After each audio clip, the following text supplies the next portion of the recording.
அந்த அரண்மனையில் வாழ்ந்து வந்த எலி அங்கே இருந்த எல்லாருக்குமே ரொம்ப தொந்தரவு கொடுத்துட்டே இருந்தது. அங்கே கடிச்சு இங்கே கடிச்சு கடைசியாக மன்னரையே கடிச்சிருச்சு. கோபமடைந்த மன்னர் அந்த எலியை பிடித்தாக வேண்டும் என்ற உத்தரவிடுறாரு. அதற்காக அங்கே ஒரு பூனையும் வளர்க்கப்படுது. அந்த பூனை எவ்வளவோ முயற்சி செஞ்சோம் அந்த எலியை அதனால் பிடிக்கவே முடியலை. அதனால் மந்திரி தனக்கு தெரிந்தவர்கிட்ட சொல்லி ஒரு உயர் ரக பூனையை வாங்குறாரு. அந்த உயர் ரக பூனை கூட அந்த எலியை பிடிக்கலை.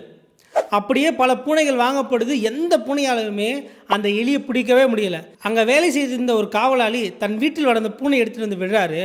விட்ட அதே நாள்லேயே பிடிச்சிருது. அந்த காவலாளி கிட்ட போய் எப்படிப்பா ஏதாவது ஸ்பெஷல் ட்ரைனிங் தெரியா, எப்படி உன் பூனை மட்டும் இவ்வளோ சீக்கிரமாக பிடிச்சிருச்சு? அதுக்கு ஸ்பெஷல் ட்ரைனிங்கான ஒன்றும் தரலைங்க, அது பசியில் இருந்துச்சு, அதனால் அந்த எலியை பிடிச்சிருச்சு. அதே போல தாங்க நமக்கும் எடுத்த காரியத்தை செய்து முடித்தாக வேண்டும் அப்படின்ற வேட்கை எவ்வளவு பெருசாக இருக்கோ அவ்வளவு பெரிய வெற்றி உங்களுக்காக காத்துக்கிட்டு இருக்கு.